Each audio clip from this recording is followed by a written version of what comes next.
Hello and welcome to another edition of Finding God in Science with me, Dr. Hilary Spank.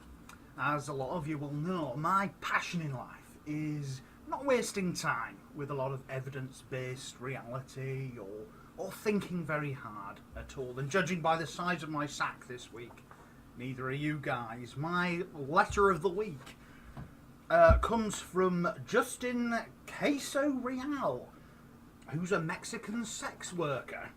He says, "Dear Hilary, I love the show and I always try to incorporate your advice as often as possible. So much so that I refer to it as teachings, literature and research to back up my fantastical ravings online." Oh, Justin, that's a lovely thing to say. Very Jesus-like in what you say there.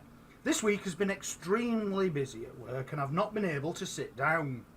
During a quieter moment, I came to a startling conclusion about reality and how we're all actually God. And I want to share it with you and the community. Oh, viewers, we're possibly in for quite a treat here. Premise 1. God's power flows through all matter from the air into the ground. Premise 2. The soul is spiral in nature and freezes into fractals and crystallizes due to each thought. Therefore, the perfect nature of ourselves is in the past, so we must let it go and accept in the light of day that we are all God. It seems to me so obvious now that I've thought about it. What do you think? How can I get people to agree with me without having to spend ages and ages convincing them that it's true? I must go as I'm late for my appointment at the clinic. All the very best, Justin. Well, Justin, that is a great question, and as everybody knows, we love great questions here at Finding God in Science. Now, what we've done here at the Institute is have a look at that theory and see if we can find any parallels anywhere, and unfortunately the only place we could find parallels was from a recent film called Frozen, in which almost verbatim those lyrics appear in the song called Let It Go. Still, that's no reason not to base your life choices on it. My advice would be the classic 1, 2, 3, which is, firstly, to always sound as though you do actually know what you're talking about, because a lot of people get let down. Now, that can be achieved by 2, pretending to know what you're actually talking about.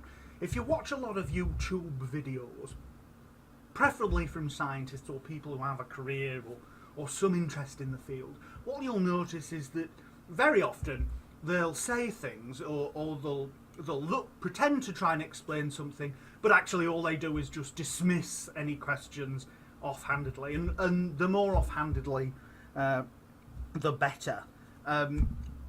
What you'll find is if you do go into try and explain things, yes, it might demonstrate that you know what you're talking about, but very often all it does is just prolong the discussion, and many people don't come out well from that, from our side of the fence, which is slightly unfortunate. But I wish you all the best of luck. Really, I do, because I think you need it. Now, also this week, viewers, we've seen a lot in the papers about women getting sued because they don't want to cook cakes for gays. Now, we must all try very, very hard not to look like mindless, bigoted ignorance, because that's very important that we don't look like that, because who wants to look like that? Who wants to be accused of that?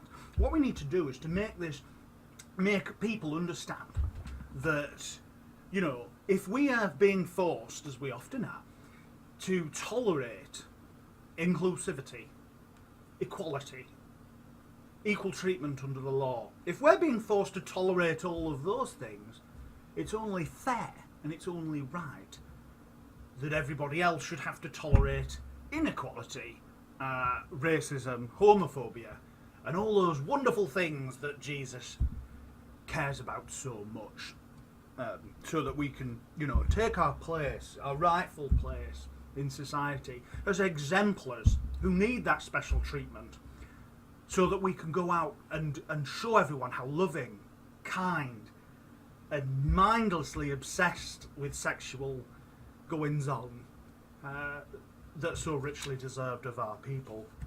So, that's it from me. Thanks for watching, and we'll see you next time on Finding God in Science.